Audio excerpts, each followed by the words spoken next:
Kalau sudah pada pegang HP begini, yang pertama adalah posting. Punten hadirin, sesepedahan dari Gerlong ke sini, tutung, alhamdulillah. Bismillahirrahmanirrahim. Assalamualaikum warahmatullahi wabarakatuh. Alhamdulillahi rabbil alamin. Alhamdulillahilladzi khalaqal mauta wal hayata liyabluwakum ayyukum ahsanu amala wa huwal azizul ghafur. Allahumma salli wa sallim wa barik ala sayyidina Muhammad wa ala alihi wa ashabihi ajma'in. Ya Allah, ya Sami, ya Bashir, ya Arhamar Rahimin, irhamna ya Rabb. Ya Allah, catatkan yang hadir, yang menyimak, yang berniat hadir menjadi hamba yang Engkau ridhoi. Jadikan pertemuan ini membuka hati yang masih tertutup, menjadi cahaya bagi hati yang gelap gulita, menyembuhkan hati-hati yang berpenyakit. Ya Allah, jadikan majelis ini majelis penuh dengan ampunan-Mu, majelis penuh dengan curahan rahmat-Mu. Ya Allah, jadikan majelis ini majelis Engkau perkenalkan dirimu kepada kami. Golongkan kami menjadi hamba yang hakul yakin padamu, merasakan nikmatnya ibadah, nikmatnya doa yang Engkau ijabah, nikmatnya istiqomah, dan karuniakan kepada kami kelak nikmatnya husnul khotimah. Taqabbal minna ya karim, innaka antas samiul alim. Amin ya Allah ya rabbal alamin. Kurang besar suara. Kurang besar. Apakah Allah Subhanahu wa ta'ala sedang menyaksikan pertemuan ini? Yakinkah hadirin? Apakah ada yang tersembunyi dari Allah Subhanahu wa ta'ala? Apakah Allah tahu setiap persoalan yang kita hadapi? Tahu? Apakah Allah tahu solusinya? Alhamdulillah. Apakah Allah tahu keperluan kita? Keinginan kita? Apakah Allah tahu apa yang terbaik bagi kita? Masya Allah. Apakah Allah menyaksikan apapun yang kita lakukan? Menyaksikan tidak? Adakah yang tersembunyi bagi Allah? Jawab, sebetulnya kalau yakin seperti itu lebih sederhana. Puncaknya dari iman, yakin kepada Allah itu yang kita bahas, ciri khasnya adalah selalu mengembalikan urusan apapun kepada Allah. Pokoknya apapun pasti kembali ke Allah. Masalah kita bukan masalahnya, tapi lambat kembali ke Allahnya, itu yang jadi masalah. Apapun masalah, apapun kejadian, tidak ada yang lepas dari kekuasaan Allah. Nikmat maupun musibah hanya baru bisa terjadi dengan izin Allah. Makanya apapun ciri khasnya, makin cepat kembali ke Allah makin bagus. Dua, ciri yang kedua orang yang yakin ke Allah adalah selalu mengharapkan pertolongan Allah dalam segala hal. Apapun, sekecil apapun. Kalau tadi kembali ke Allah, urusan apapun. Yang kedua, mengharapkan pertolongan Allah. Sebelum bicara ke siapapun, pasti ke Allah dulu. Karena yang menguasai semua takdir, semua kejadian, innallaha ala kulli syai'in qadir. Jadi masalah kita yang pertama tidak nyambung ke Allah, masalah kita yang kedua tidak bergantung ke Allah. Padahal Rasulullah SAW memberikan wasiat kepada putrinya Siti Fatimah radhiyallahu anha, ya hayyu ya qayyum bi rahmatika astagits. Wahai Allah yang maha hidup, yang maha berdiri sendiri, mengurus segala-galanya, tidak memerlukan bantuan siapapun, dan selama-lamanya, terus-menerus, tidak ada jeda Allah mengurus makhluknya. Birahmatika, dengan rahmatmu, astagits, tolonglah saya, aslih li sya'ni kullahu, perbaikilah urusan saya seluruhnya, wala takilni ilan nafsi, dan jangan serahkan kepada saya tarfata ainin, walaupun sekejap mata.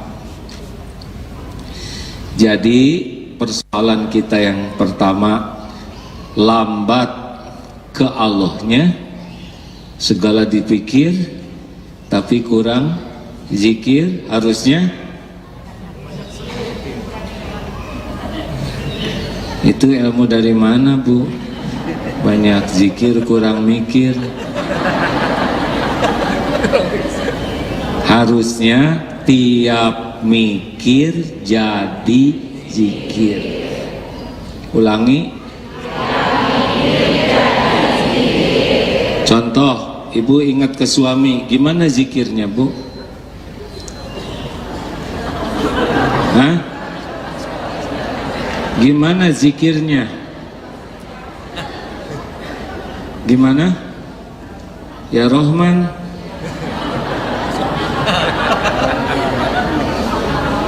Subhanallah gitu. Jadi ingat suami teh subhanallah, alhamdulillah. Gini, Bu, dengerin satu ya. Ingat suami, langsung ingat Allah. Caranya gini, suami ciptaan siapa? Itu zikrullah. Suami milik siapa? Bukan milik ibu, ya. Dititipin juga enggak, ibu juga nggak bisa ngurus. Suami digenggam oleh, yang bisa membulak-balik hati suami hanya, nah itu zikirnya. Jadi jangan heran ibu susah nasehatin suami, karena memang ibu nggak bisa ngebulak-balik hati suami. Mau centil stakar kebek nggak ngepek ya, paling jadi mual suaminya. Ibu ingin dicintai suami, jawab ingin atau tidak. Gimana caranya? Tuh bingung kan? Nah, coba ini teh pada punya suami enggak? Ya gimana caranya? Hah? Gimana caranya tuh? Lihat ada. Gimana caranya? Sebutkan, Bu. Gimana caranya? Doanya apa, Pak? Ibu kalau pengen dicintai suami, ibu harus sibuk ingin dicintai Allah. Karena yang ngebulak-balik hati suami adalah kalau ibu benar-benar ikhlas, sikapnya disukai Allah, terserah Allah nanti. Kalau Allah hujamkan cinta, cinta, nggak bisa diapa-apain. Makanya salah kalau ibu berusaha keras dicintai suami sampai lupa ke Allah. Pasti banyak kecewa, banyak sakit hati, dan banyak GTA, galau tiada akhir. Jelas? Jadi jangan kelamaan ingat ke suami. Yang menciptakan ibu siapa? Yang menghidupkan ibu siapa? Yang menjamin rezeki ibu siapa? Yang ngasih pahala siapa? Yang mengampuni dosa siapa? Yang bisa menurunkan sakinah siapa? Yang bisa ngasih husnul khotimah siapa? Yang punya sorga siapa? Jadi suami ibu apa dong?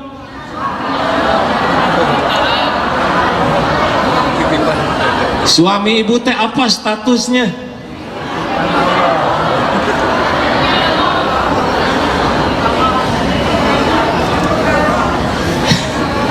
Gini ya, kalau belum tahu apa gitu jangan memaksakan diri.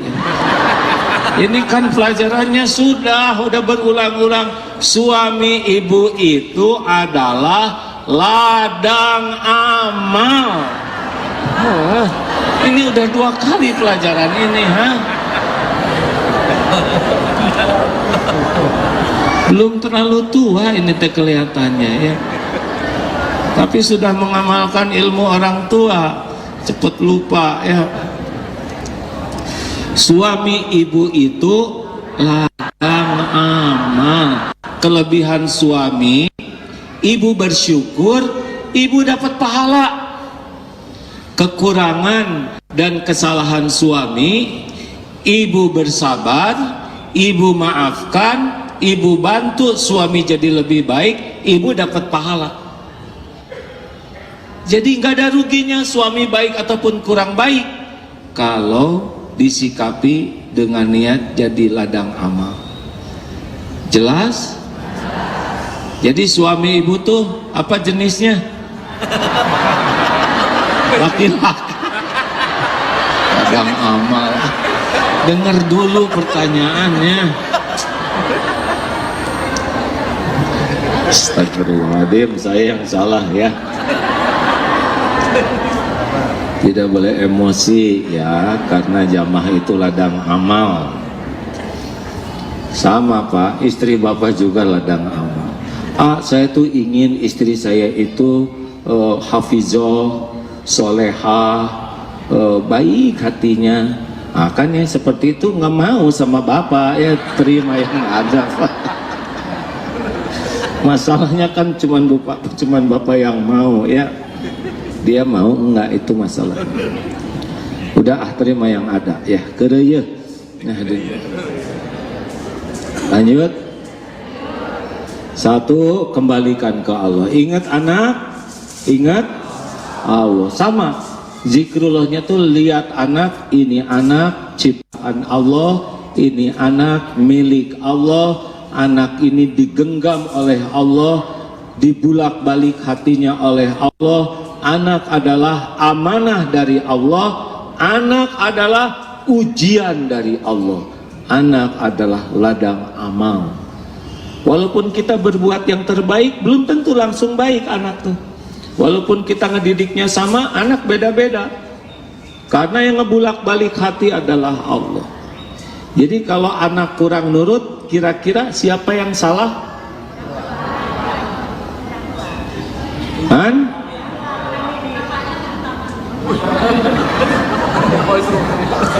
Saya nanya ke ibu-ibu, kalau anak kurang baik akhlaknya, nanya ke ibu-ibu ya. Yang salah kira-kira siapa Bu? Bapaknya atau ibunya?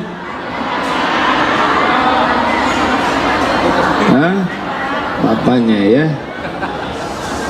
Ya mah. Setiap bulan pengajian kurang ngepek kan. Kenapa kita tidak bisa memperbaiki diri? Kenapa kita susah tobat? Penyebabnya adalah kita sibuk menyalahkan orang lain. Kalau ibu sebagai istri nggak usah mikirin kesalahan suami, itu wilayah kapling suami. Salah saya sebagai ibunya. Saya belum waktu hamil lebih banyak buka WA daripada buka Quran. Saya lebih banyak mikirin keinginan daripada keridhaan Allah. Tobat sebagai lelaki, gak usah nyalahin istri. Saya ayahnya anak-anak saya yang salah. Saya belum jadi contoh yang baik. Saya masih banyak maksiat, walaupun tidak di depan keluarga, tapi Allah tahu dimanapun kita berbuat maksiat. Tidak ada yang tersembunyi. Saya belum sungguh-sungguh mendidik dengan kasih sayang dan keikhlasan. Saya belum sungguh-sungguh mendoakan yang terbaik. Allah tahu orang tua yang tobat. Gak bisa nasehatin anak dengan mudah, gak bisa. Kenapa? Bukan tidak boleh. Tapi anak sudah lihat kelakuan ibu bapaknya. Betapa banyak nasihat yang tidak cocok dengan keteladanannya. Sabar. Jadi anak Tuhan sabar. Innallaha ma'as-sabirin. Itu pelajaran sabar yang gagal. Ingat anak, ingat Allah. Kalau kelamaan ingat anak, enggak ingat Allah, maka gelisah. Nanti akan kecewa ke anak, berharap ke anak, itu tidak membuat bahagia. Sama, apapun harus kembali ke Allah. Yang kedua apa tadi? Minta tolong ke Allah. Ihfazillaha yahfazka. Jagalah Allah, niscaya Allah menjagamu. Ihfazillah tajidhu tujahak. Jagalah Allah, niscaya engkau dapati Allah di hadapanmu. Fa idza sa'alta fas'alillah wa idza ista'anta wasta'in billah. Kalau mau minta, mintalah ke Allah. Kalau mau minta tolong, mintalah tolong ke Allah. Karena bergabung jin dan manusia seluruhnya mau nolong kita, kalau Allah tidak kehendaki tidak terjadi. Bergabung jin dan manusia akan mencelakakan, kalau Allah tidak kehendaki nggak akan celaka. Makanya kalau nanti rapat, diskusi, tukar pikiran, musyawarah, nggak usah pakai emosi. Karena tetap yang menentukan kejadian adalah Allah. Kalau gitu, saya mau pergi dari sini. Intawe ke Allah, nggak akan pergi, enggak. Gimana anak sekolah di sini? Jangan di sini, itu bahaya. Bagus di sana, ribut. Padahal anaknya belum lahir, baru rencana punya anak. Berapa banyak orang yang membahas sesuatu padahal belum kejadian, tapi bertengkarnya udah duluan. Kalem weh, karena kejadian itu milik Allah. Beda pendapat tidak apa-apa, tinggal istiqoroh. Ya Allah, yang terbaik menurutmu, yang baik bagi dunia dan akhirat. Nggak usah maksa keinginan kita. Keinginan kita juga belum tentu yang terbaik. Jangan dulu a priori dengan keinginan yang lain, karena boleh jadi itu yang terbaik menurut Allah. Tenang, nggak usah pakai bertengkar. Jelas Bu? Mau beli mobil apa? Ini mobil baru listrik, yang ini enggak listrik, nanti kesetrum. Kalau banjir gimana? Kita nanti mateng. Padahal uangnya juga belum ada, baru rencana. Oh serius hadirin? Berapa banyak yang niat berbuat baik jadi berantem? Kita sedekahlah per bulan 10 juta. Ih jangan, 5 juta aja, padahal dua-duanya nggak ada. Mau 5 juta nggak ada, sulit. Halo, minta tolong ke Allah. Ibu, kalau ingin sesuatu dari suami, apa aja ke Allah dulu bicara. Ya Allah, saya ingin, terserah ya, saya nggak tahu keinginannya apa. Abdi gaduh kahoyong ya Allah. Baru bicara ke suami. Cek suami teh ante horea misalkan ya. Ajak makan-makan Bu. Terus ya udah nggak apa-apa, berarti Allah nggak ngizinin. Sama bapak juga, kalau mau apa aja ke istri, ke Allah dulu. Kalau Allah izinkan mesti kejadian tuh. Dan kitanya kalau enggak ya udah nggak apa-apa, kita udah minta ke Allah. Kalau toh keinginan kita tidak dipenuhi, ya nggak apa-apa. Tidak wajib segalanya harus semua terjadi, betul? Justru menjadi menderita itu kalau kita berharap ke makhluk, nggak pernah minta tolong ke Allah. Pasti dari awal udah gelisah. Ibu ingin dibelikan tas oleh suami, cari akal, gimana tekniknya ya. Itu aja udah menderita ya, karena minggu yang lalu baru dibeliin. Tapi kalau ibu mintanya ke Allah, ya Allah, saya pengen lagi, tapi bagus nggak ini tas ini ya. Hanya engkau, kalau engkau ridho balikan hati suami saya, kalau enggak ya enggak usah. Bu hayang tas, kamari ge aya belum dipakai. Oh ya, ya udah nggak apa-apa. Berarti Allah nggak ngizinin, enteng bu. Orang itu menderita kalau berharap, bergantung, bersandar, bulat ke makhluk. Udah pasti nggak ada bahagianya. Wa may yatawakkal 'ala Allah fahuwa hasbuh. Barang siapa yang bulat hatinya bertawakal kepada Allah, Allah cukupi. Allah tahu keperluan kita, lebih tahu dari kita. Allah tahu apa yang terbaik bagi kita, lebih tahu dari siapapun. Makanya tidak penting keinginan kita terkabul. Yang terpenting, yang terbaik menurut Allah yang terkabul. Jadi kalau di kantor suami mesti mutasi, ibu kalem aja, karena nggak kalem juga tetap aja mutasi ya.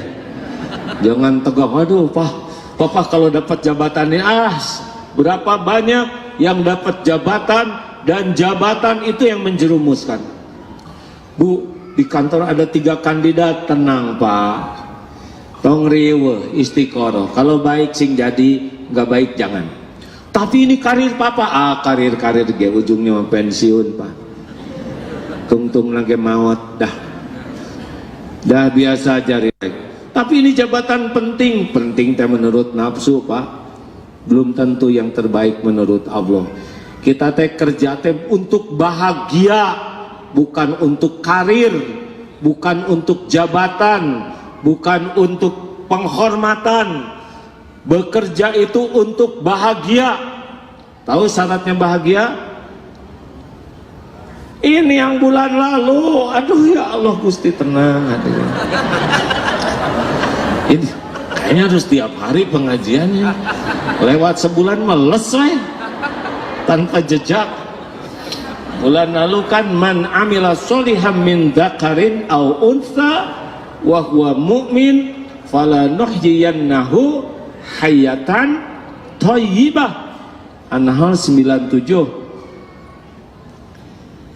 Barang siapa yang beramal soleh, baik laki-laki maupun perempuan, dan dia yakin ke Allah, maka Allah benar-benar mengaruniakan kepadanya hayatan thayyibah, kehidupan yang baik, bahagia. Nah itu syaratnya adalah kalau diniatkan jadi amal soleh. Jadi bekerja itu bukan untuk karir, dan itu mah udah tertulis di sisi Allah yang jadi amal soleh atau tidak. Ya bu, ibu, jangan ngedongsokin suami ke dalam masalah. Tenang weh. Sukses itu tidak ada kaitan dengan casing, harta, gelar, pangkat, jabatan, kedudukan, popularitas. Itu cuma satu yang membagikannya. Siapa?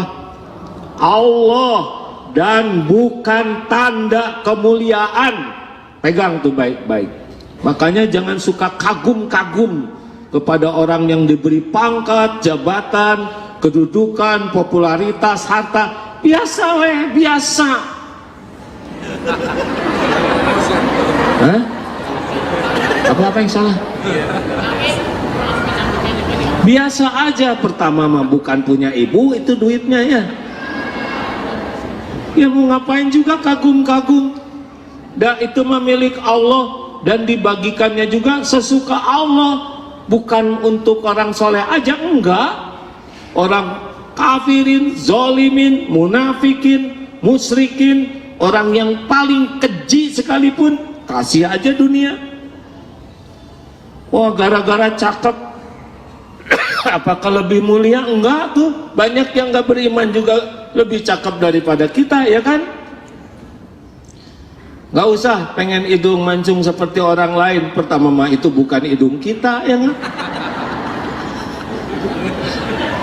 Mau gimana capek-capek ngebanding-banding? Udah, jangan ngebanding-banding. Jangan suka lihat HP temennya. Nanti HP ibu jadi butut. Udah, nggak usah pengen HP temen, nggak usah pengen mobil temen, Nggak usah pengen apa yang Allah berikan ke orang lain. Nggak usah, puas dengan yang ada, itu yang bikin bahagia. Nggak usah sibuk. Kalau di komplek, cik anak diutus lihat kulkas tetangga isinya ada, mau ngapain juga kan? Jangan, nggak ada urusan, sesuka Allah aja. Allah mau ngasih ke ini itu, ke sini itu, sesuka Allah. Kenapa kita ribet? Benar? Tugas kita mah yang ada jadi amal soleh. Dah, karir di kantor, masuknya sama-sama, demi Allah pasti beda-beda takdirnya. Jangankan sekantor, seibu sebapak aja beda-beda. Nggak usah riweh. Dunia mah lempeng weh. Nggak usah iri dengki, nggak usah ngebanding-banding. Qanaah, puas dengan apa yang ada, itu yang bikin bahagia. Jelas mak? Bahagia sekarang dengernya? Dengernya aja bahagia, apalagi mengamalkannya. Tau nggak banding-banding? Juga potret udah selesai, jangan lihat potret zaman dulu. Lihat, mama dulu teh meniman cenut, iya itu dulu mak. Terima jadi tua teh, ya mak. Jadi POT diterima, ubanan itu dinikmati. Percaya ya kumaha weh ya. Enggak usah capek. Kok saya sekarang jadi gini, nikmati. Badan ini milik Allah, sesuka Allah, dibikin tua, dibikin kita apapun, udah suka-suka yang punya. Kita mah puas, syukur. Enak dengernya enggak? Alhamdulillah, baru aja saya tertekan tadi ngaca, nah saya jadi ngariut. Gak apa-apa, kan ada suami yang bangun kaget katanya, kok ada nenek-nenek di samping saya. Padahal si nenek juga kaget, nah ya aki-aki. Udah tuh dinikmati jadi tua tuh ya. Jangan ngebanding-banding dengan zaman dulu, udah selesai zamannya.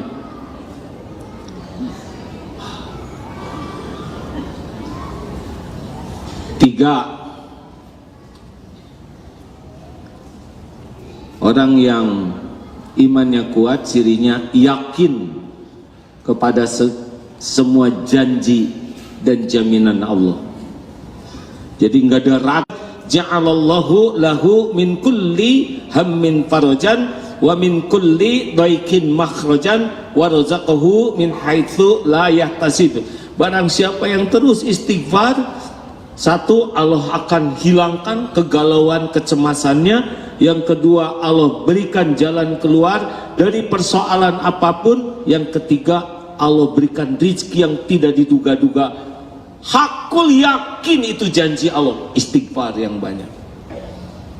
Makanya barang siapa yang keluar dari rumah berdoa bismillahi tawakkaltu 'alallahi la haula wala quwwata illa billah hudita wa kufita wa wukita, ditunjuki, dicukupi, dilindungi. Sampai setan pun bicara sama setan lainnya, bagaimana kita akan menyesatkan orang yang ditunjuki, dicukupi, dilindungi. Hakul yakin, pergi dari rumah, doa itu Allah akan nunjukin sesuatu yang terbaik. Allah akan mencukupi, apakah informasi, data, atau keperluan apa. Kan keperluan kita banyak, dan Allah akan lindungi. Jadi apa yang Allah janjikan udah pegangan kita. La in syakartum la azidannakum wa la in kafartum inna adzabi lasyadid. Janji Allah nih, bersyukur ditambah. Udah, nggak usah takut dengan rezeki yang nggak ada, syukuri aja yang ada. Mau ngapain capek-capek dengan mikirin yang belum ada? Bukan tidak boleh kita mikir, bukan tidak boleh punya keinginan, tapi jaminan Allah tuh datang dari syukur, bukan datang dari keinginan. Keinginan itu harus membuat kita jadi ahli syukur. Nah, sing harulang we. Jelas ini. Ala bidzikrillah tatmainnul qulub. Camkan, hanya dengan mengingat Allah hatimu akan tentram. Galau tinggal zikir. Saya sudah zikir dari tadi tapi kok belum tenang juga. Berarti belum benar zikirnya, karena kalau benar pasti tenang. Jelas hadirin? Wah, sebetulnya nggak ribet hidup ini, Bu, karena kita tuh ragu ke Allahnya. Seperti rezeki teh sion weh, mana qasad shadaqatun min malin, tidak akan berkurang harta dengan sedekah. Jebet-jebet aja, jangan kebanyakan mikir. Mikir boleh, tapi kebanyakan mikir tuh jadi kikir. Coba nanti ya, kodok ke dompet, keluarkan apa yang kira-kira mau dikeluarkan. Nanti dilihat dari sekarang dompetnya, bisa salah cabut. Hakul yakin, rezeki itu hanya Allah yang membagikan, Allah yang menahan, Allah yang mengambil, Allah yang nambah, Allah yang ngurangin. Wah, katanya tahun depan akan ada resesi besar. Ya kalaupun itu harus terjadi, ya terjadilah, gak apa-apa. Di Palestina, di jalur Gaza, di sini di blokade, bikin benteng, lautnya dijaga, gak ada jalan kemana-mana. Kata Bang Onim, pejuang kemanusiaan di sana, segitu di benteng dari sana-sana, tidak pernah teriwayatkan ada orang meninggal kelaparan. Allah menguasai semua rezeki hambanya. Tapi makannya di sana katanya bukan sehari 3 kali. Jadi di sana tidak ada nanya sudah sarapan belum? Enggak. Di sana makan tuh ya sekali, kadang seketemunya makanan. Sudah makan tuh makan aja. Beda dengan kita kan gaya ya, parantos sarapan, terus makan malam. Tapi ajeg saja, lebih banyak yang hafal Quran di sana daripada kita. Benar? Berapa banyak di sana ibu-ibu yang hafal Quran? Di sini banyak ibu-ibu yang hafal WA. Ada yang mengatakan kasihan ya keadaan orang Palestina, dia seperti penjara raksasa. Kita kasihan, Allah penciptanya lebih kasihan lagi. Cuma Allah punya rencana terbaik. Dunia sama, cuman mampir sebentar.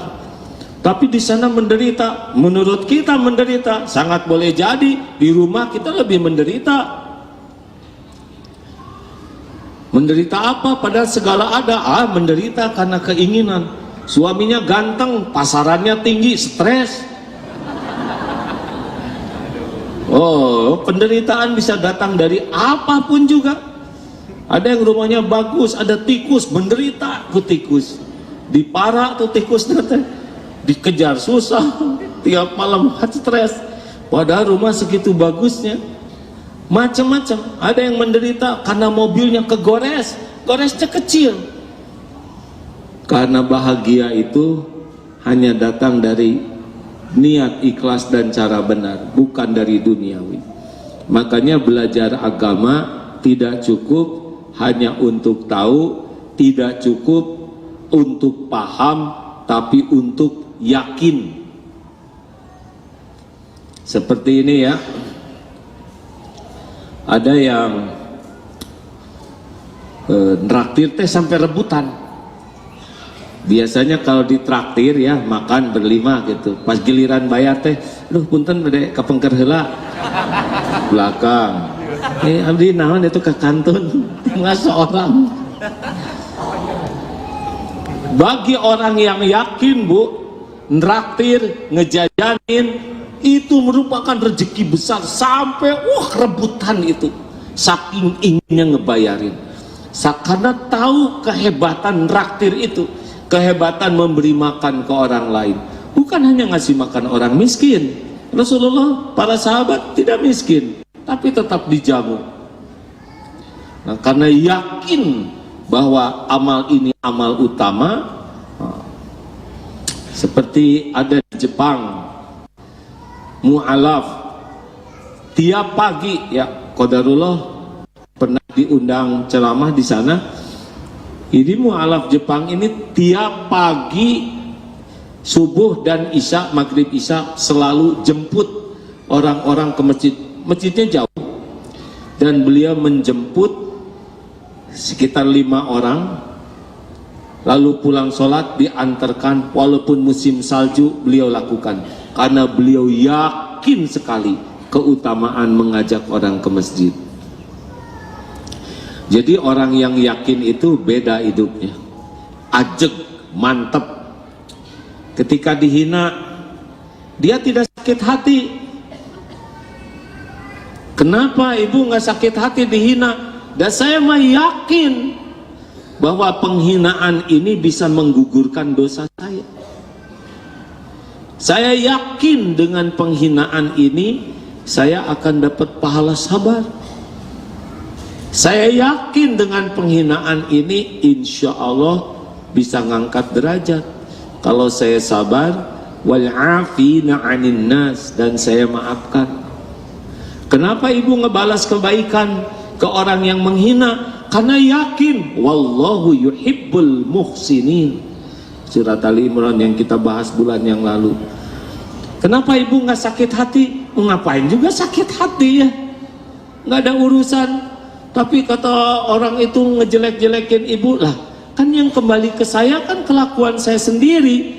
In ahsantum ahsantum li anfusikum wa in asatum falaha. Jika kamu berbuat baik, maka kebaikan itu untuk dirimu sendiri. Jika kamu berbuat jelek, maka itu kembali ke diri kita. Kalau orang ngomong jelek, ya dibalik sama dia dong. Yang kembali ke kita, kelakuan kita, mulut kita. Apa urusan kita sakit hati? Mikir, ada enak itu, emang enak Bu. Hobi kita kan nyiksa diri, segala dipikir. Hah?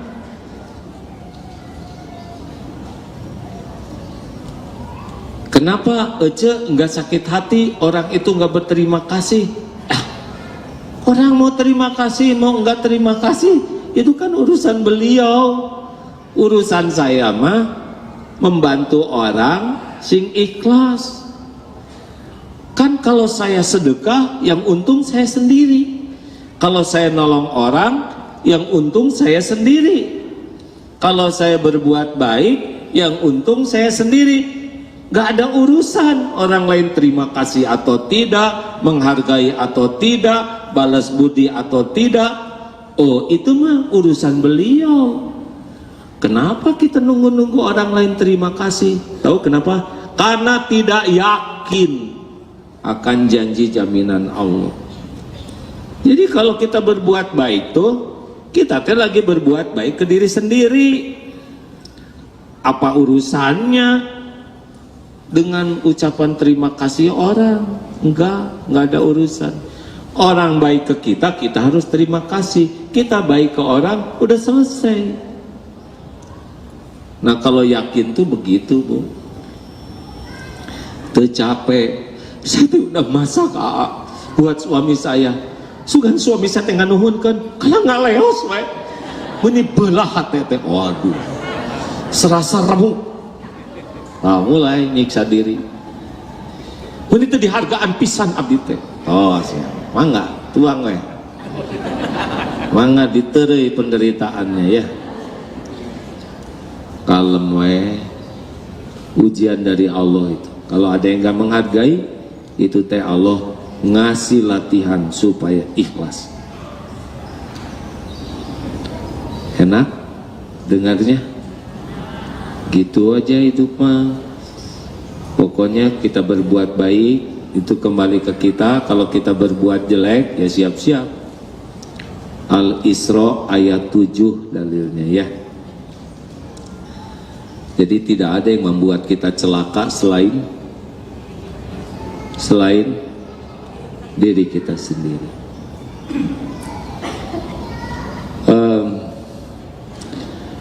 Waktu kita lihat TikTok, YouTube, Allah ikut lihat nggak yang kita lihat? Kan? Waktu ibu lihat bintang film Korea yang cakep-cakep, Allah lihat nggak? Lihat. Waktu ibu cengar-cengir sendiri lihatnya. Semua yang kita lakukan tercatat dan ada balasannya. Sama nih lelaki juga ya.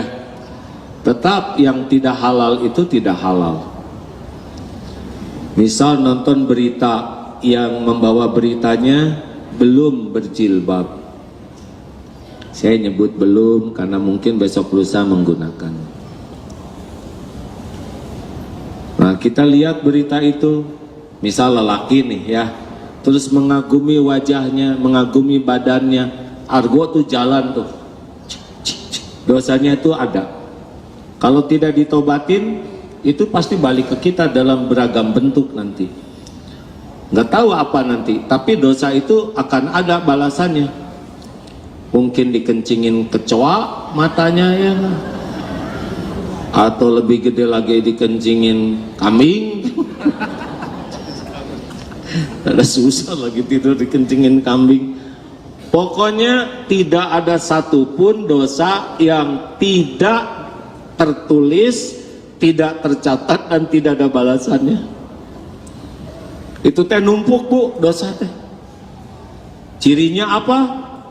Gelisah, tidak nyaman, dan nanti datang berbagai kalau ada ujian ini nanti sebentar ini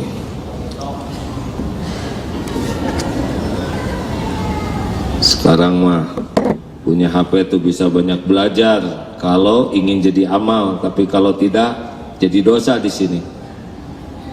Jadi keutamaannya nanti, ini, ma yusibul muslim, tidaklah menimpa kepada seorang muslim, ya, min nasobin, sakit ini teh, aduh jangar, pilek, asam urat, kolesterol, apalagi ambeien, rorombehen, mengi.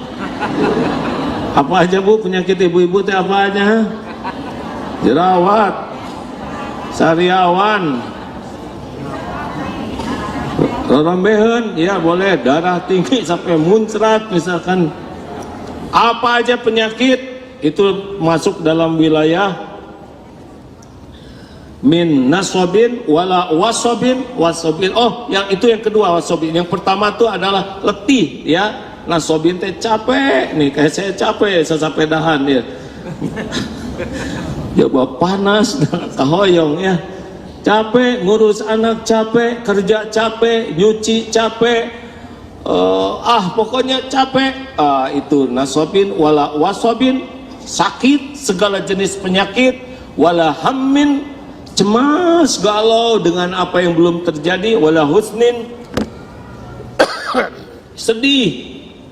Duh ingat anak gini, ingat suami, segala yang bikin ngenes, gangguan-gangguan, wala ghamin, kesusahan-kesusahan, hatta syaukati yusyakuha, sampai ketancap duri sekalipun, illa kafarallahu biha min khotoya, kecuali Allah menghapuskan dosa-dosanya. Jadi harus gembira tuh. Kalau lagi capek sekali, aduh ya Allah capek, oh ini penggugur dosa, oh ini. Nah yakin kepada itu penggugur dosa, beda nanti. Capek sekali, kadang dakwah juga capek, oh ini penggugur dosa. Kadang sakit gigi kan dramatis ya, udah sakitnya susah dijelaskan, juga orang nggak ada yang ngerti lagi. Penampilan juga kurang bijaksana kan, bengep di sini sebelah. Dan dikirimin makanan juga yang makan justru yang lain, bukan kitanya ada sakit ya. Nah itu, ini penggugur dosa. Banyak ngomong astagfirullah.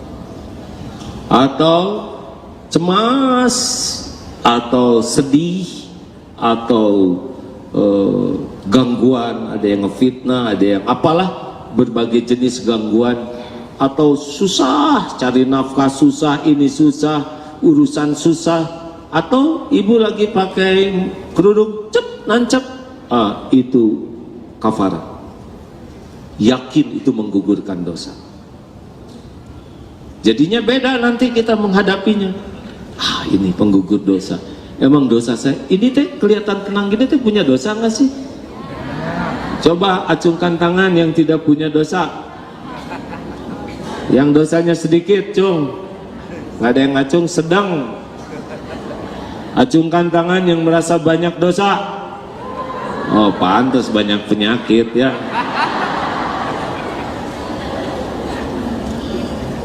Ingat aja janji Allah bahwa saat-saat capek, sakit, cemas, sedih, diganggu, susah, walau tertusuk duri sekalipun, itu saat Allah menghapuskan dosa. Nah jadinya beda nanti dibanding dengan orang yang tidak yakin, mengeluh. Kalau orang yang yakin, ya udah, emang saya banyak dosa. Makanya hati-hati yang terus nabung dosa ya. Argonya jalan. Kita sering menganggap remeh dosa kecil, ngobrolin orang, itu ada tuh catatannya dan ada balasannya. Tapi ini untuk pribadi sendiri ya, jangan menilai, si ibu teh sakit wae eta dosa wungkul pasti. Gak boleh menilai orang lain mah lagi diangkat derajatnya, lagi ditambah pahalanya. Karena ada ujian, Allah mau ngangkat derajat orang ini tapi ibadahnya masih standar. Nah oleh Allah dikasih ujian supaya ngangkat pahalanya. Sing yakin ke Allah teh, janji Allah teh benar. Innallaha la yukhliful mi'ad.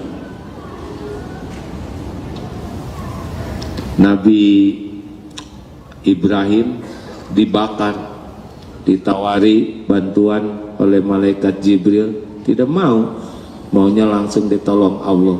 Hakul yakin, ternyata api jadi dingin.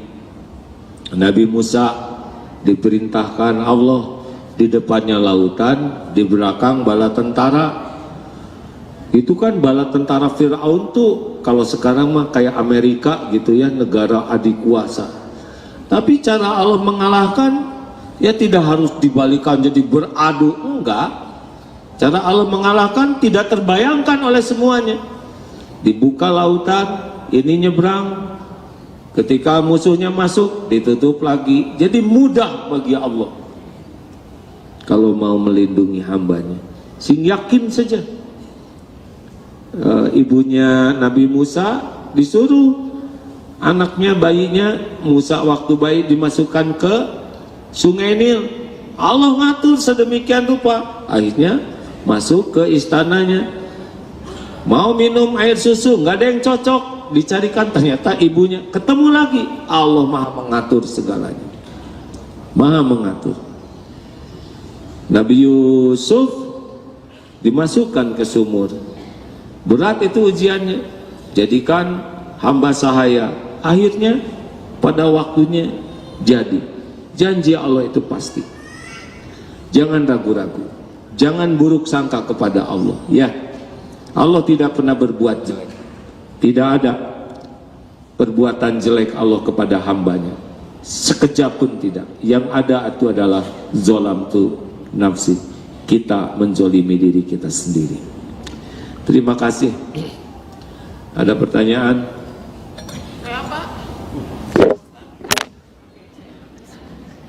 Ya. Saya izin minum, saya mohon maaf, saya tidak saum ya.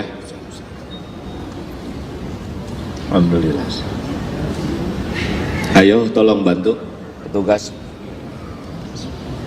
Pak, bagaimana Pak? Pak, bagaimana?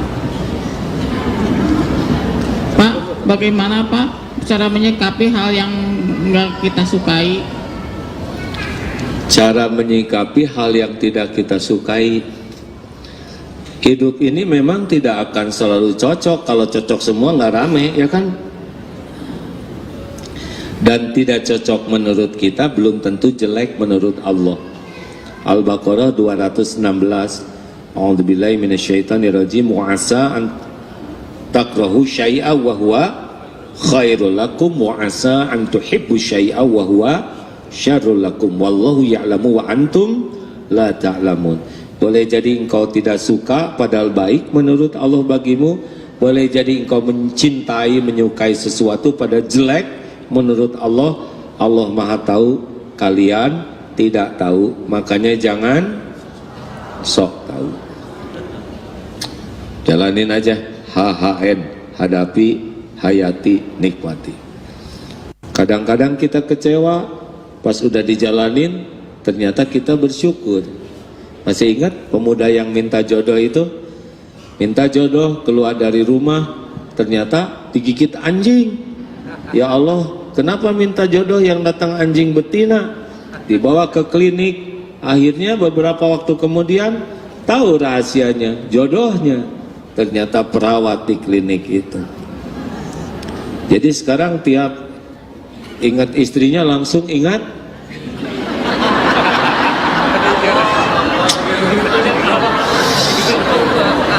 jadi ingat anjing begini gimana itu? Jangan begitu ibu. Ingat betapa takdir bulak belok. Tapi tiap orang beda-beda. Tidak mesti digigit anjing langsung jodoh ya. Ini bapak pulang dari sini digigit anjing, oh langsung sujud syukur.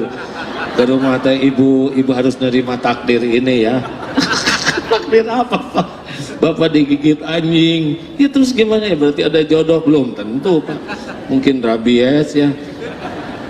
Juga ini yang belum punya jodoh tidak usah nyari anjing. Cik anjing mana cik gegel abdi. Ya, pertanyaan selanjutnya. Ini deketan gini mah udah aja nanya ke sebelahnya Bu. Assalamualaikum warahmatullahi wabarakatuh. Badai naroskeun kan Bahasa Indonesia Bu. Kita kan banyak bersyukur, ridho, menerima karena punya seorang imam.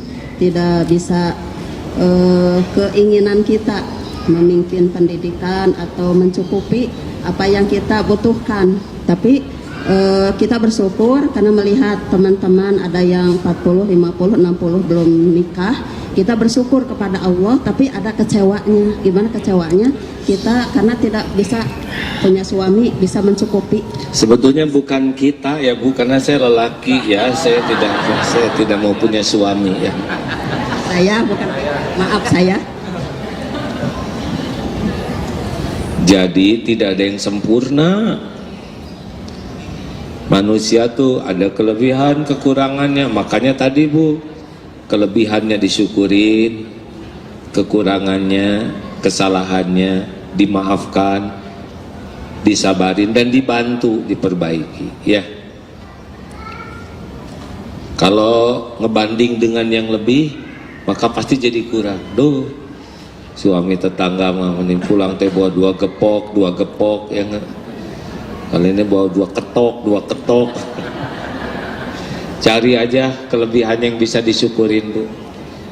Tetap ibu dapat pahalanya. Masuk ke kecewa gitu. Ya, kecewanya menyelesaikan masalah enggak Bu? Jawab. Enggak menyelesaikan masalah. Dengan kecewa masalah jadi selesai tidak? Dengan kecewa ibu jadi bahagia tidak? Dengan kecewa akhlak ibu jadi mulia tidak? Atuh nanaonan. hidup mah untuk bahagia. Nia cerita ya. Aduh, maaf.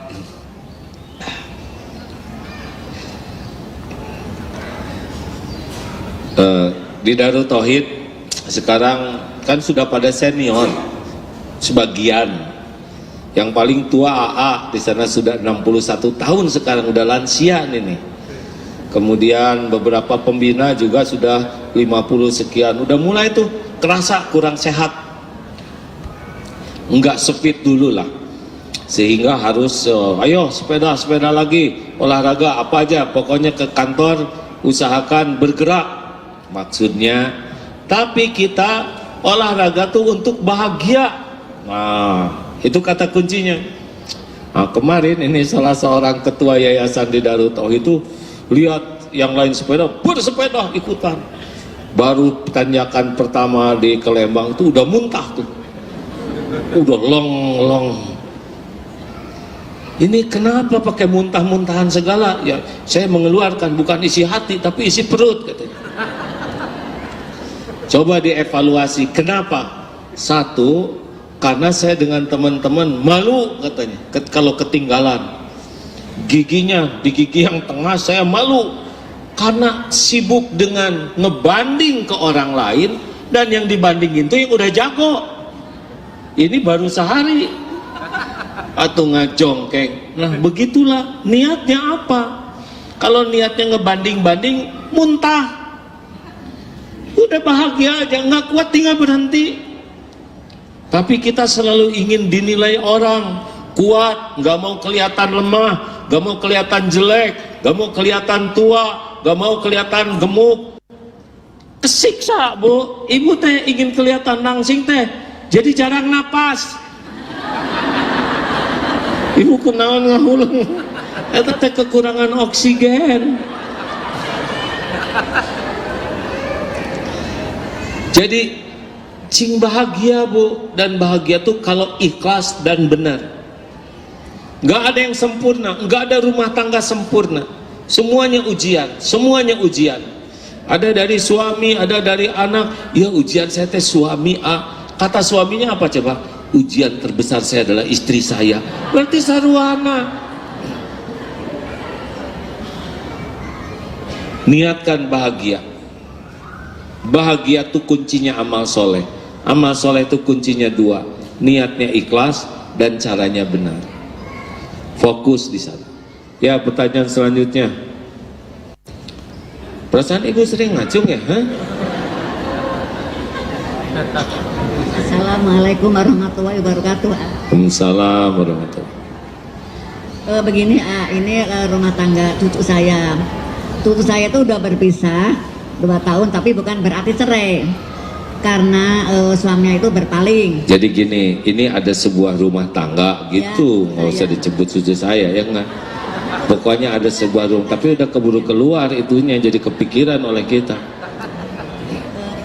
Bukan karena bercerai, tapi setelah 2 tahun bertemu lagi sama cucu saya. Tapi karena ayahnya itu udah tidak mau lagi bertemu sama mantunya. Nah, apakah dosa anak saya itu melarang anaknya bertemu sama suaminya? Gitu aja. Assalamualaikum.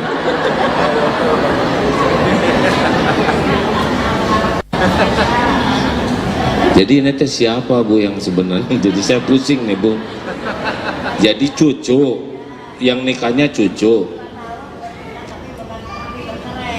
Gitu. 2 tahun mereka ada masalah. Ada masalah. Ya, cucunya laki perempuan.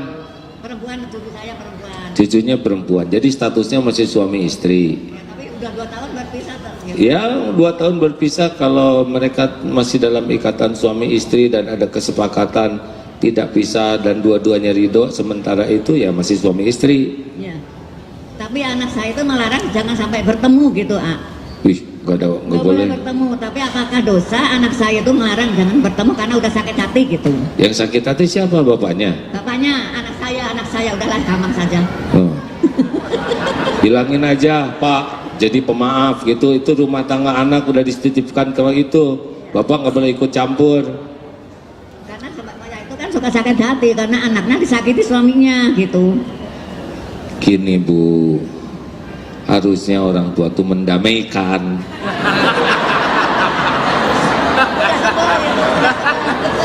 Suruh ketemu saya aja anaknya sini.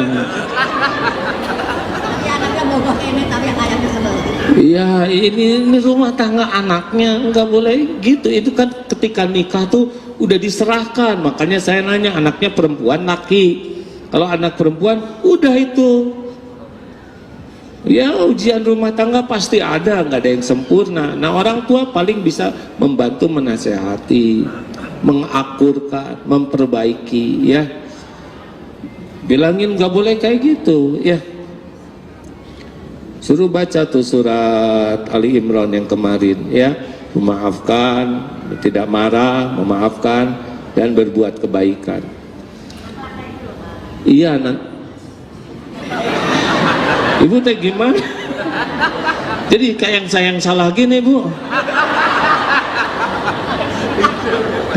Aduh ibu ini mah lucu jamaah teh ya nanya ya tapi jadi ngotot ya kuma ibu lah ya. Jadi begitu Bu ya.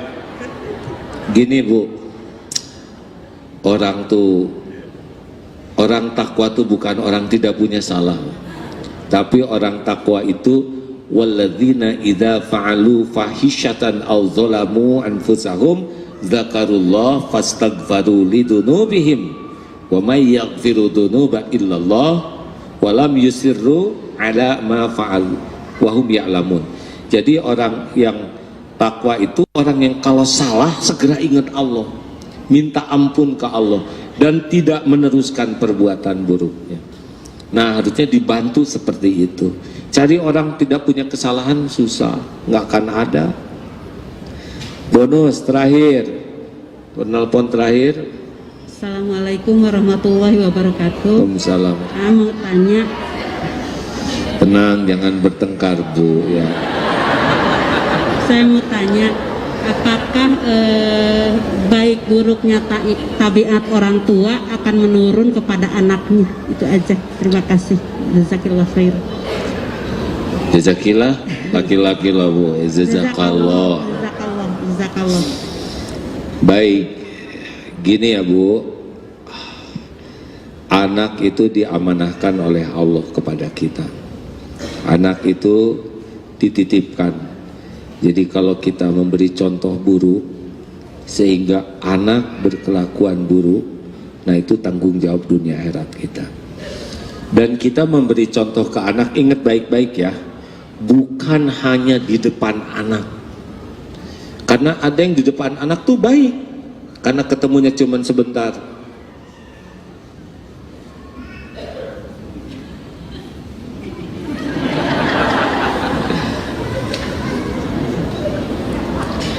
Jadi saya kan sudah nyuruh anak sholat, saya nyuruh ke masjid, saya contohin, tapi di kantor mata bapaknya jelalatan, kelakuannya jelalatan, ngambil yang tidak halal, itu semua disaksikan Allah. Jadi tidak cukup kita ngomong baik di depan anak, di depan keluarga, tapi dimanapun harus berusaha jadi orang baik. Ingat baik-baik tuh. Ibu ingin anak, kenapa anak saya tuh pegang HP aja terus ya, sambil ngomong terus sambil pegang HP. Ibu gimana? Ini kan grup saya, ini harus saya. Allah tahu apa yang dilakukan ibunya, bapaknya. Dan bisa jadi salah satu cara Allah menegur ibu bapaknya lewat kelakuan anaknya. Jadi kalau mau jadi ingin anak baik, ya kita jadi orang baik betulan. Di mana-mana, tidak hanya di depan keluarga saja, karena Allah melihat kita dimanapun kita berada. Wa huwa ma'akum aynama kuntum wallahu bima ta'maluna basir. Dan dia Allah bersamamu dimanapun kau berada, dan Allah melihat apapun yang kau kerjakan. Tidak ada yang luput. Jadi kalau ingin anak baik, kita harus mati-matian berusaha keras jadi orang baik dimanapun, karena Allah melihat kita. Kemudian kita doakan anak sebanyak-banyaknya, Kalaupun memberi nasihat, usahakan nasihat itu kita amalkan. Jangan sampai cuman baik.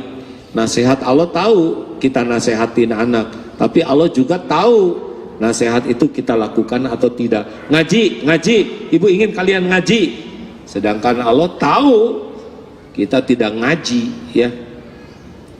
Ibu ingin kalian menjadi anak bertakwa kepada Tuhan Yang Maha Esa sesuai dengan Undang-Undang Dasar 45 dan Pancasila sejati.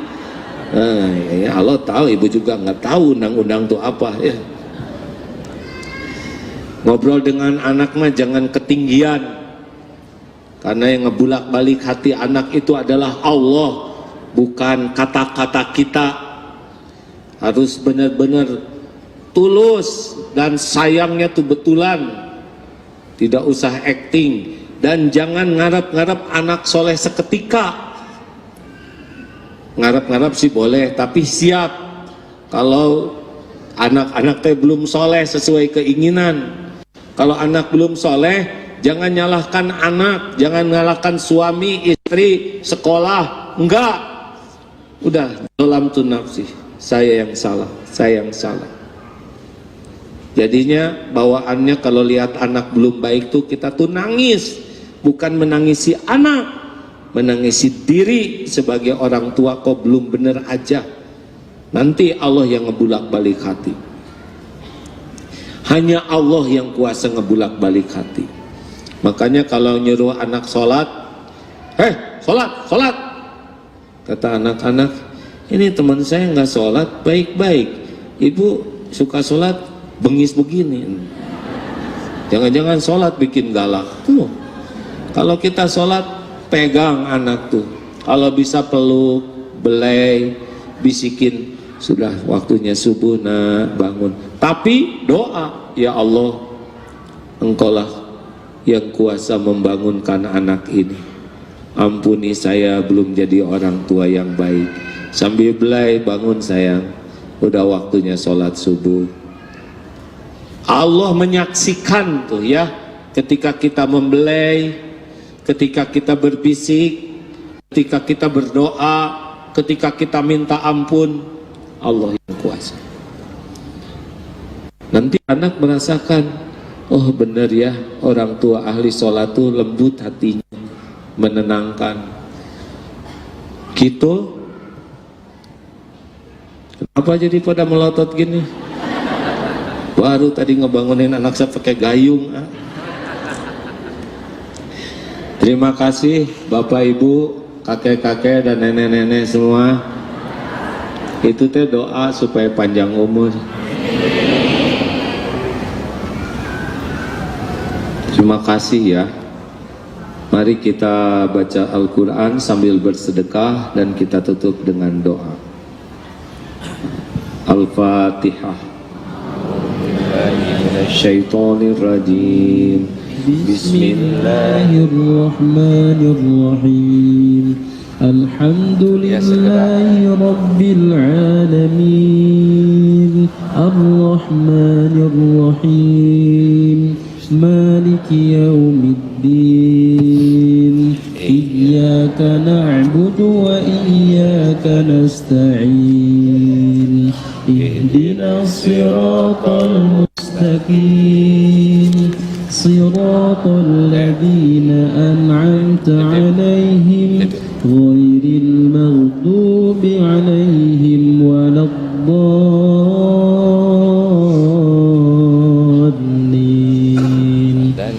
Allahu la ilaha illa huwal hayyul qayyum.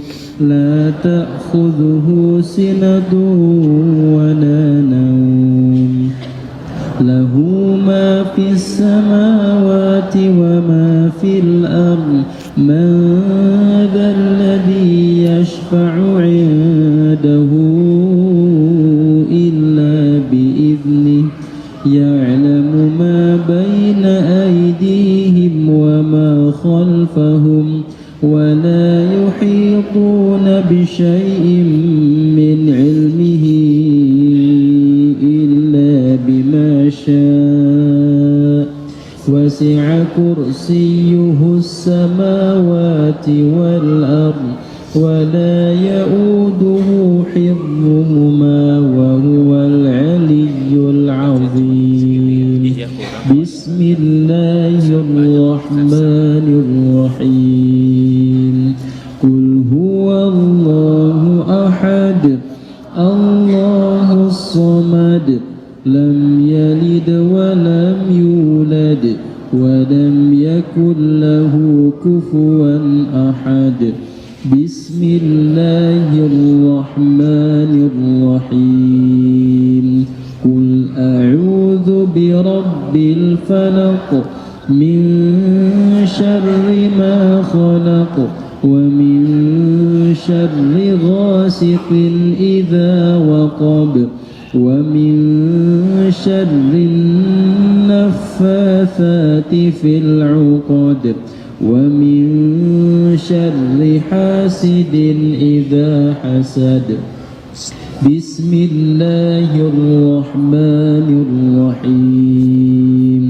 قل أعوذ برب الناس ملك الناس إله الناس من شر الوسواس الخناس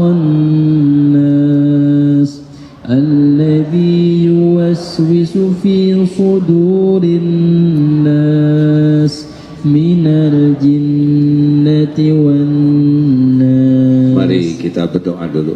Allahumma salli wa sallim wa barik ala sayyidina Muhammadin wa ala alihi wa ashabihi ajma'in. Alhamdulillahi rabbil alamin. Ya Allah, ya Sami, ya Bashir, ya Syahid, ya Dzal Jalali wal Ikram. Allahumma inna nas'aluka bi annaka lakal hamd la ilaha illa anta wahdaka la syarika lak ya Hannan ya Mannan badi'us samawati wal ardh dzul jalali wal ikram. Duhai Allah yang maha menata, berkahi majlis ini ya Allah. Allahumma inna nas'aluka ridhaka wal jannah. Allahumma inna nas'aluka ridhaka wal jannah. Allahumma inna nas'aluka ridhaka wal jannah. Ya Allah, ampuni sebanyak apapun dosa kami. Ya Rabb, hapuskan sekelam apapun, sehitam apapun masa lalu kami. Bersihkan ya Allah dari sehina senista apapun, aib-aib yang kami sembunyikan selama ini. Ya Allah, ampuni dosa kami kepada ibu bapak kami. Ampuni dosa kami kepada keluarga, ya, kepada anak-anak. Allahumma ighfir lana wali walidina warhamhum kama rabbawna shighar. Ya Allah, ampuni orang tua kami, sayangi ya Rabb, berkahi sisa usianya, karuniakan husnul khotimah akhir hayat. Ya Allah, lapangkan kubur ibu bapak kami, ringankan hisabnya, jadikan orang tua kami bahagia di sorga ya Allah. Jangan biarkan orang tua kami su'ul khotimah, jangan biarkan ibu bapak kami jadi ahli neraka, na'udzubillah. Ya Allah, ampuni dan sayangi guru-guru kami yang menjadi jalan ilmu, jalan hidayah taufikmu untuk kami. Muliakan keluarga dan keturunannya ya Allah. Ya Allah, Rabbana hablana min azwajina wa dhurriyyatina qurrata a'yun waj'alna lil muttaqina imama.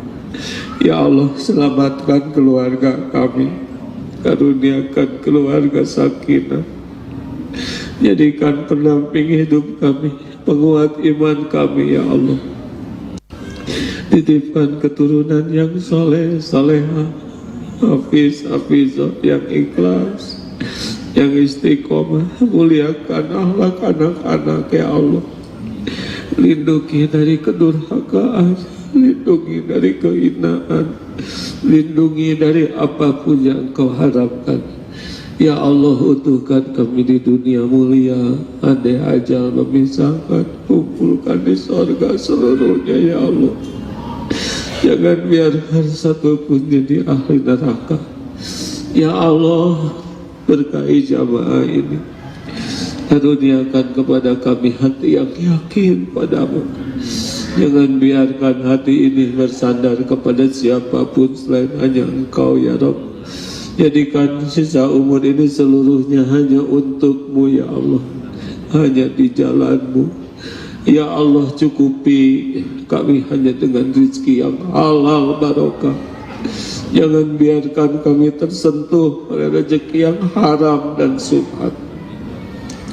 Karuniakan lahir batin sehat walafiat, sehat yang menguatkan amal ibadah kami ya Allah.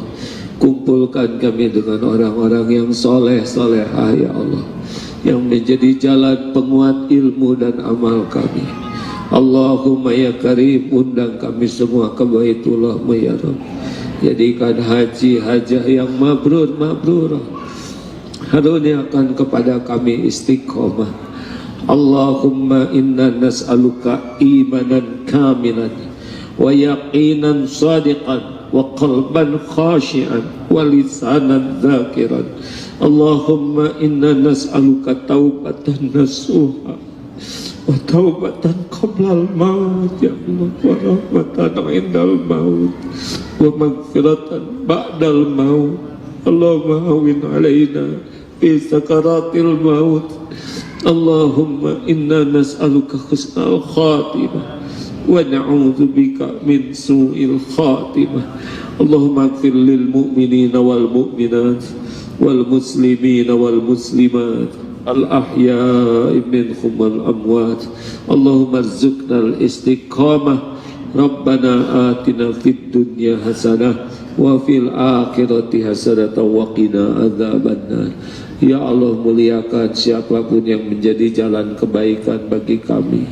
Berkahi masjid ini ya Allah, yang membangun, yang memakmurkannya ya Arhamar Rahimin. Rabbana taqabbal minna innaka antas samiul alim wa tub alaina innaka antat tawwabur rahim. Amin ya rabbal alamin. Sallallahu alaihi wasallam. Alhamdulillah. Terima kasih Bapak Ibu yang baik. Kita tutup doa akhir majlis. Subhanakallahumma bihamdik, asyhadu alla ilaha illa anta astaghfiruka wa atubu ilaik. Assalamualaikum warahmatullahi wabarakatuh. Sampai jumpa di medsos nanti malam ya, malam Jumat. Bismillah, Assalamualaikum warahmatullahi wabarakatuh. Sahabat-sahabat, sekarang saya sedang berada di Azkia Islamic School, pesantren Darut Tauhid Serua. Tepatnya berada di Kelurahan Serua Indah, Ciputat, Tangerang Selatan. Di lahan wakaf seluas kurang lebih 10 meter persegi ini ada kurang lebih 300 santri yang mondok di sini. Nah, di pondok ini sekarang sedang berlangsung pembangunan masjid yang sebelumnya adalah perluasan dari masjid yang ada. Jadi ini adalah renovasi dari masjid yang sudah ada. Progresnya sekarang sudah mencapai 75%. Seperti apa sih kondisi terbarunya? Yuk kita lihat sama-sama. Di sini tampak ada area perluasan sholat dan di sana juga ada aula serbaguna. Jadi ini bentukan lantai dasar ya untuk aula serbaguna, dan ini sementara digunakan untuk area perluasan sholat. Sahabat-sahabat, sekarang kita berada di ruang utama area sholat Masjid Al-Hadi ini. Nah, ini nanti akan jadi ruang area mihrab. Di sini tempat imamnya sholat, dan lantai 2-nya itu untuk ahwat. Jadi ini untuk area ruang utama sholatnya. Mohon doanya dari Bapak Ibu semua, mudah-mudahan diberikan kemudahan dan kelancaran dalam proses pembangunan ini.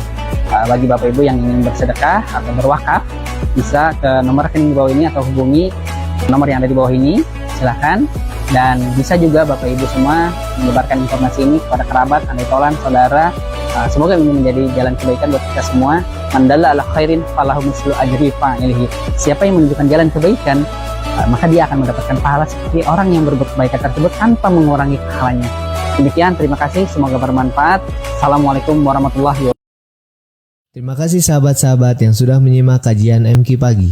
Jangan lupa untuk subscribe dan share bila kajian ini dirasa bermanfaat. Jangan lupa untuk follow sosial media Aagim di Instagram @aagim, Facebook fanpage Kiai Haji Abdullah Gimnasyar, dan sahabat sekalian yang ingin kursus singkat menata hati, dapat follow Twitter AA di @aagim. Semoga kita selalu dalam lindungan Allah Subhanahu wa taala. Amin. Terima kasih sahabat, jazakallah khairan katsira.